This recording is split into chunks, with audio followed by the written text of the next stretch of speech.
ಒಂದು ಶ್ರೀಲಂಕಾ ಏನಾಯಿತು, ಅಲ್ಲಿನ ರಾಜಕಾರಣಿಗಳನ್ನು ಜನ ಯಾವ ರೀತಿ ಅಟ್ಟಾಡಿಸ್ಕೊಂಡು ಹೊಡೆದ್ರು ಅದನ್ನು ನೋಡಿದ್ದೀರಿ. ಒಂದು ಬಾಂಗ್ಲಾದೇಶ ಏನಾಯಿತು, ಅಲ್ಲಿನ ರಾಜಕಾರಣಿಗಳ ಸ್ಥಿತಿ ಎಲ್ಲಿಗೆ ಬಂದು ನಿಂತಿದೆ. ಒಂದು ಪಾಕಿಸ್ತಾನ, ಒಂದು ಆಫ್ಘಾನಿಸ್ತಾನ, ಎಲ್ಲವೂ ಕೂಡ ಕಣ್ಮುಂದೆನೇ ಕಾಣ್ತಿರುವಂತಹ ಪ್ರತ್ಯಕ್ಷ ಸಾಕ್ಷಿಗಳು. ಒಂದು ವ್ಯವಸ್ಥೆ, ಒಂದು ದೇಶ, ನಮ್ಮನ್ನಾಳುವ ನಾಯಕರು ಭ್ರಷ್ಟರಾದರೆ, ದುಷ್ಟರಾದರೆ, ಮಾತೃಭೂಮಿಯನ್ನು ಮಾರಿಕೊಳ್ಳುವಂಥವರಾದರೆ ವ್ಯವಸ್ಥೆ ಮತ್ತು ಯುವ ಜನತೆ ಹೇಗೆ ಎದ್ದು ನಿಲ್ಲುತ್ತೆ ಅನ್ನೋದಕ್ಕೆ ನೆರೆಯ ನೇಪಾಳ ಸಾಕ್ಷಿ ನುಡಿತಾ ಇದೆ. ಬೀದಿ ಬೀದಿಯಲ್ಲಿ ನಿಂತಿರುವಂತಹ ಯುವ ಪಡೆ, ಅದರಲ್ಲೂ ಮುಖ್ಯವಾಗಿ ಶಾಲಾ ಕಾಲೇಜುಗಳನ್ನು ತೊರೆದು ಬಂದು ಬೀದಿಯಲ್ಲಿ ನಿಂತಿರುವಂತಹ ಬಿಸಿನೆತ್ತರಿನ ಒಂದು ಪೀಳಿಗೆ ತನ್ನ ದೇಶವನ್ನು ಮಾರಿಕೊಳ್ಳುವ ಹಂತಕ್ಕೆ ಭ್ರಷ್ಟಾಚಾರ ಮಾಡಿದಂತಹ ನಾಯಕರನ್ನು, ಮಂತ್ರಿಗಳನ್ನು ಅಟ್ಟಾಡಿಸ್ಕೊಂಡು ಹೊಡಿತಾ ಇದೆ. ಅಲ್ಲಿ ನೋಡಿ, ಅಲ್ಲಿ ಪೊಲೀಸ್ ವ್ಯವಸ್ಥೆ ಇಲ್ವಾ? ಇದೆ. ಸೇನೆ ಇಲ್ವಾ? ಇದೆ.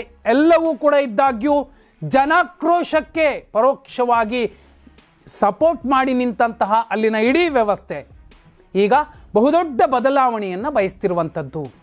ಅದರಲ್ಲೂ ಮುಖ್ಯವಾಗಿ ಅವರು ನೇಪಾಳಿಗರು ಪದೇ ಪದೇ ಹೇಳುವಂತಹ ಮಾತು, ಬೀರೇಂದ್ರ ಅವರು ಹೇಳ್ತಿದ್ರು, ದೊರೆ ಬೀರೇಂದ್ರ, ನಾನು ಸತ್ರೂ ಕೂಡ ಈ ದೇಶ ಉಳಿಯುತ್ತೆ, ಅಳಿಯೋದಿಲ್ಲ, ಅಜರಾಮರವಾಗಿರುತ್ತೆ.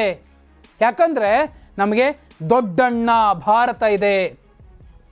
ಇವತ್ತು ಯುವ ಪಡೆ, ಯಾಕಂದರೆ ನೇಪಾಳಿಗರ ಇಡೀ ಹೋರಾಟವನ್ನು ಸೂಕ್ಷ್ಮವಾಗಿ ನೋಡಿ, ಅವರು ಚೀನಾದ ಬಾವುಟಗಳನ್ನು ಕಿತ್ತು ಬಿಸಾಕಿ ಅಲ್ಲಿ ತಮ್ಮ ನೇಪಾಳದ ಮೂಲ ಧ್ವಜ ಏನಿತ್ತು ಅದನ್ನು ಕಟ್ತಿದ್ದಾರೆ. ಅಷ್ಟೇ ಅಲ್ಲ, ಒಂದು ಹಿಂದೂ ರಾಷ್ಟ್ರ, ಇಡೀ ವಿಶ್ವದಲ್ಲಿ ಇರುವಂತಹ ಏಕೈಕ ಹಿಂದೂ ರಾಷ್ಟ್ರ ಇವತ್ತು ಚೀನಾದ ಬಾವುಟಗಳನ್ನು ಕಿತ್ತೆಸೆದು ಅಲ್ಲಿ ತಮ್ಮ ಮೂಲ ಬಾವುಟವನ್ನು, ದೇವಾನುದೇವತೆಗಳ ಕಥೆಯನ್ನು ಹೇಳುವ ಬಾವುಟವನ್ನು ಕಟ್ಟೋ ಮೂಲಕ ನಮಗೆ ನಮ್ಮ ಮಾತೃಭೂಮಿಯನ್ನು ಉಳಿಸ್ಕೋಬೇಕು. ಈ ಹಿಂದಿನ ಈಗ ಓಲಿ ಸರ್ಕಾರ ಕೂಡ ರಾಜೀನಾಮೆ ಕೊಟ್ಟು ಹೋಗಿದ್ದಾರೆ. ಆದರೆ ಇದುವರೆಗೂ ಮಾಡಿದ್ದೇನು? ಇದೇ ಹಿರಿಯಣ್ಣ ಭಾರತ ದೇಶದೊಂದಿಗೆ ಮನಸ್ತಾಪಗಳನ್ನು ಇಟ್ಕೊಳ್ತೇ ಬಂತು, ಚೀನಾದ ಮಾತನ್ನು ಕೇಳಿಕೊಂಡು. ಒಂದು ಹಂತಕ್ಕೆ ಚೀನಾ ಎಲ್ಲಿಗೆ ತಂದು ನಿಲ್ಲಿಸಿದೆ ಅದಕ್ಕೆ ಅಂದರೆ, ಇಷ್ಟೆಲ್ಲ ಆಗೋದಕ್ಕೆ ಕಾರಣ ಆಗಿದ್ದು ಅಭಿವ್ಯಕ್ತಿ ಸ್ವಾತಂತ್ರ್ಯವನ್ನು ಮೊಟಕುಗೊಳಿಸುವಂತಹ ಪ್ರಯತ್ನದ ಭಾಗವಾಗಿ ಅಲ್ಲಿ ಸೋಷಿಯಲ್ ಮೀಡಿಯಾಗಳನ್ನು ಬ್ಯಾನ್ ಮಾಡಿದ್ದು. ಆ ಒಂದೇ ಒಂದು ಸಣ್ಣ ಆಕ್ರೋಶಕ್ಕ ನೋಡಿ, ಒಬ್ಬ ವ್ಯಕ್ತಿ, ಅದು 36 ವರ್ಷದ ಸುದಾನ್ ಗುರಂಗ್ ಅನ್ನುವಂತಹ ಒಬ್ಬ ಹೋರಾಟಗಾರ, ಒಂದು ಕರೆ ಕೊಟ್ಟ ಕಾರಣಕ್ಕೆ ಯುವ ಪಡೆ ಶಾಲಾ ಕಾಲೇಜು ಯೂನಿವರ್ಸಿಟಿಗಳನ್ನು ತೊರೆದು ಬಂದು ಬೀದಿಯಲ್ಲಿ ನಿಂತರು. ಅವರು ಬಯಸಿದ್ದು ಒಂದೇ ಒಂದು, ಮಾತೃಭೂಮಿಯನ್ನು ಉಳಿಸಿಕೊಳ್ಳಬೇಕಿದೆ ಈ ಭ್ರಷ್ಟರಿಂದ ಅನ್ನುವಂತಹ ಹೇಳಿಕೆಯನ್ನು ಕೊಡ್ತಿರುವಂಥದ್ದು. ಬೀದಿಯಲ್ಲಿ ಅಟ್ಟಾಡಿಸ್ಕೊಂಡು ಹೊಡಿತಿರುವಂಥದ್ದು ಭ್ರಷ್ಟರನ್ನು, ರಾಜಕಾರಣಿಗಳನ್ನು. ಅಲ್ಲಿನ ನ್ಯಾಯಾಂಗ ವ್ಯವಸ್ಥೆಯ ದೈತ್ಯರೆಲ್ಲರೂ ಕೂಡ ಸಪೋರ್ಟ್ ಮಾಡ್ತಿದ್ದಾರೆ. ಯಾಕೆ? ಬಹುದೊಡ್ಡ ಬದಲಾವಣೆ ಬೇಕು ಅಂತ. ನೋಡಿ, ಇಷ್ಟು ದಿನ ಇಡೀ ಏಷ್ಯಾದ ಮಟ್ಟಿಗೆ ಒಂದು ಶ್ರೀಲಂಕಾ, ಒಂದು ಬಾಂಗ್ಲಾ, ಒಂದು ಆಫ್ಘಾನಿಸ್ತಾನ, ಒಂದು ಪಾಕಿಸ್ತಾನ ಎಲ್ಲವೂ ಕೂಡ ಸುತ್ತಲೂ ಭಾರತದ ಸುತ್ತಲೂನೇ ಇದ್ದಿತ್ತು. ಯಾರ್ಯಾರನ್ನೋ ಬಯಸಿತ್ತು, ಸಹಾಯ ಹಸ್ತ ಚಾಚಿತ್ತು. ಆದರೆ ಮಧ್ಯದಲ್ಲೇ ಇದ್ದಂತಹ ಭಾರತದ ಬಗ್ಗೆ ಒಂದು ಭಯ ಮತ್ತು ಒಂದು ಭಕ್ತಿಯ ಜೊತೆಲೇ ಇದ್ದಂತಹ ಒಂದು ಮನಸ್ಥಿತಿಯಲ್ಲಿ ಈಗ ಇಷ್ಟೂ ದೇಶಗಳು ನೋಡ್ತಿವೆ. ಕಣ್ಣೆದುರಿಗೆ ಇರುವಂತಹ ಸಾಕ್ಷ್ಯಗಳಿವು, ಬೇರೆ ಯಾವುವೂ ಅಲ್ಲ. ಆದರೆ ಒಂದು ಪಾಕಿಸ್ತಾನ, ಒಂದು ಅಫ್ಘಾನಿಸ್ತಾನ ಏನೇ ಇರಬಹುದು, ಆದರೆ ನೇಪಾಳ ಮೊದಲಿಂದಲೂ ಕೂಡ, ಯಾಕಂದರೆ ಅದೊಂದು ಇಡೀ ವಿಶ್ವದಲ್ಲಿರುವಂತಹ ಏಕೈಕ ಹಿಂದೂ ರಾಷ್ಟ್ರ, ದೈತ್ಯ ರಾಷ್ಟ್ರ. ಆ ರಾಷ್ಟ್ರ ತನ್ನನ್ನು ಒಂದು ನೆಚ್ಚಿಕೊಂಡಿದ್ದಂತಹ, ಭರವಸೆಯಾಗಿ ಇಟ್ಕೊಂಡಿದ್ದಂತಹ ಒಂದೇ ಒಂದು ದೇಶ, ಅದು ಅಣ್ಣ ಭಾರತ.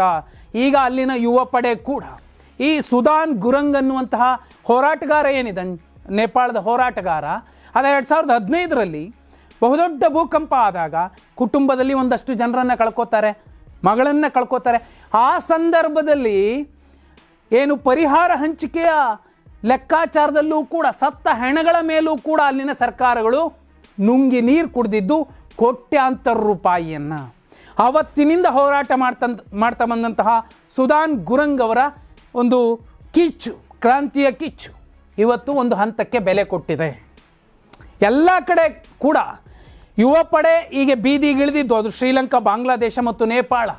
ವ್ಯವಸ್ಥೆಗಳು ಕೆಟ್ಟ ಹಾದಿ ಹಿಡಿದಾಗ ಅಥವಾ ವ್ಯವಸ್ಥೆಗಳು ನ್ಯಾಯವನ್ನು ಪ್ರತಿಪಾದನೆ ಮಾಡದೆ ಅನ್ಯಾಯ ಅಸತ್ಯದ ವಿರುದ್ಧ ನಿಂತಾಗ ಇಂತಹ ಹೋರಾಟಗಳು ಆಗ್ತವೆ. ಅದು ಎಲ್ಲ ಕಡೆ ಆಗುತ್ತೆ, ಇಲ್ಲಾಗಲ್ವಾ? ಇಲ್ಲೂ ಆಗುತ್ತೆ ಅಂತಹ ದಿನ ಬಂದಾಗ. ಆದರೆ ಒಂದಂತೂ ಸತ್ಯ, ಒಂದು ಶ್ರೀಲಂಕಾ, ಒಂದು ಬಾಂಗ್ಲಾದೇಶ, ಒಂದು ಆಫ್ಘಾನಿಸ್ತಾನ, ಒಂದು ಪಾಕಿಸ್ತಾನ, ಒಂದು ನೇಪಾಳ, ಸುತ್ತಲೂ ಎಲ್ಲ ದೇಶಗಳಲ್ಲೂ ಕೂಡ ಒಂದು ಕಂಪನ ಇತ್ತು, ವ್ಯತ್ಯಾಸಗಳಾಗಿದ್ದಾವೆ, ಬದಲಾವಣೆಗಳಾಗಿದ್ದಾವೆ. ಆದರೆ ಒಂದು ಭಾರತ ಮಾತ್ರ ಯಾಕೆ ಗಟ್ಟಿಯಾಗಿ ನಿಂತಿದೆ ಅಂದರೆ ಈ ನೆಲದ ಪ್ರಜೆಗಳು, ಅವರಿಗಿರುವಂತಹ ಸ್ವಾಭಿಮಾನ, ಮಾತೃಭೂಮಿಯ ಬಗ್ಗೆ ಇರುವಂತಹ ಅವರ ಪ್ರೇಮ, ಅದು ಕಾರಣ. ಆದರೆ ಎಲ್ಲ ಕಡೆ ಕೂಡ ಒಂದು ಬದಲಾವಣೆಗೋಸ್ಕರ ಹೋರಾಟ ಆಗುತ್ತೆ ಅನ್ನೋದಕ್ಕೆ ನೇಪಾಳ ಒಂದು ಸಾಕ್ಷಿಯಾಗಿದೆ.